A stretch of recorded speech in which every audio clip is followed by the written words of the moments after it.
Je ne sais pas si vous vous souvenez de cette phrase de Arnaud Lagardère qui disait « Je préfère passer pour quelqu'un d'incompétent plutôt que pour quelqu'un de malhonnête ». Puisqu'il était à l'époque accusé de délit d'initié. Dans le cas de Christophe Castaner, porte-parole d'Emmanuel Macron, l'un n'exclut pas l'autre. Je pense qu'on a à la fois quelqu'un de malhonnête et d'incompétent. La question c'est, le cabinet d'Emmanuel Macron a-t-il reçu les salariés et les syndicalistes d'Ecopla en mai 2015 ? Monsieur Ruffin, vous étiez où en mai 2015 ? Et là, Christophe Castaner dit « Je maintiens mes propos ». En mai 2015, avec le cabinet de Macron, on a bien reçu Jerry Rène et des salariés d'Ecopla.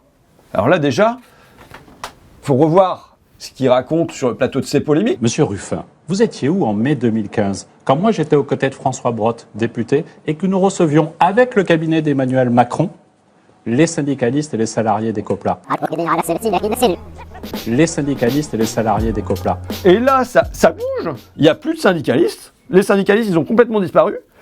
Il nous reste des salariés d'Ecopla et Jerry Rène. Jerry Rène, c'est-à-dire le patron voyou. Les syndicalistes et les salariés d'Ecopla. Et plus loin, dans le fil de son poste, il écrit « Jerry Rène était accompagné de plusieurs collaborateurs d'Ecopla ». Mais c'est plus des salariés lambda, c'est des collaborateurs, ça devient de plus en plus flou. Et donc j'ai écrit aux anciens salariés d'Ecopla pour voir un peu quel mystérieux collaborateur avait accompagné le patron voyou Jerry Rène. Alors j'ai eu quelques réponses. Je pourrais supposer que quand ils disent « avec tes salariés », ils doivent parler du directeur du site et du chef commercial. Si d'autres salariés ont été reçus, ça ne peut être que des cadres, peut-être le directeur commercial de l'époque et le directeur de site. J'affirme qu'aucun des représentants du personnel n'a été reçu par le cabinet d'Emmanuel Macron. Là, je pense qu'il faut offrir une formation à Christophe Castaner. Parce que Christophe Castaner, quand il voit le PDG arriver avec le directeur, il traduit ça en « il y avait là des salariés et des syndicalistes ». Les syndicalistes et les salariés d'Ecopla. Donc il faudrait offrir une formation à Christophe Castaner pour lui permettre de différencier un PDG d'un syndicaliste et pour lui permettre de différencier aussi un directeur de site d'un ouvrier. Ça veut dire que c'est un gros menteur. Oui, il n'y a pas eu de salarié, il n'y a pas eu d'ouvrier, il n'y a pas eu d'employé de chez Ecopla qui a rencontré le cabinet d'Emmanuel Macron. Mais il ne faut pas en rester là. Il faut pointer l'incompétence, par ailleurs, de Christophe Castaner, c'est-à-dire sa nullité, et qui le rend l'un des complices de l'échec d'Ecopla.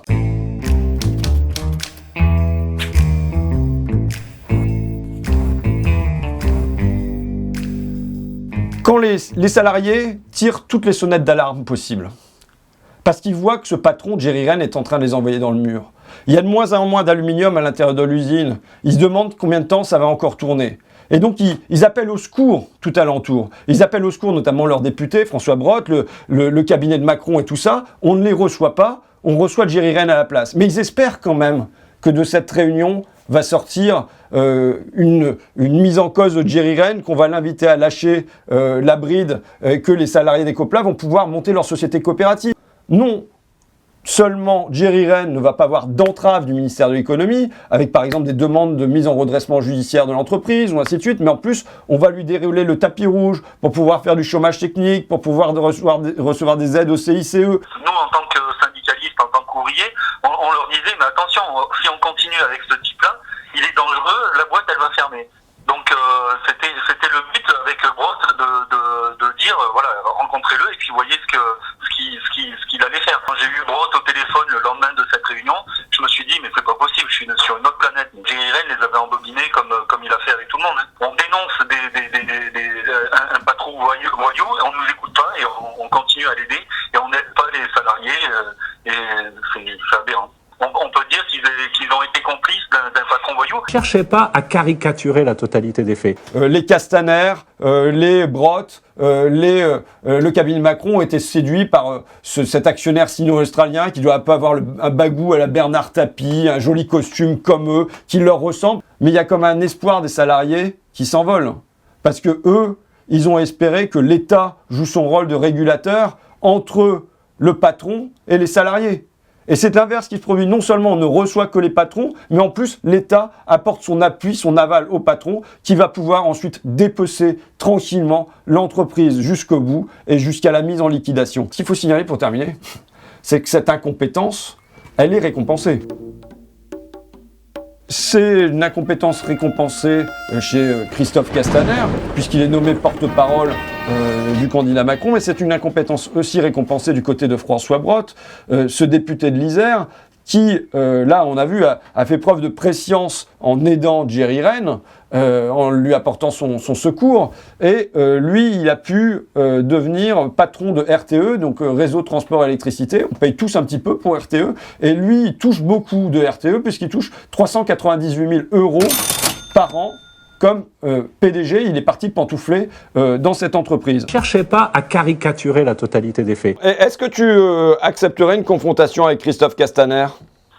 Moi, il n'y a aucun souci et je suis prêt à le rencontrer parce qu'à un moment donné,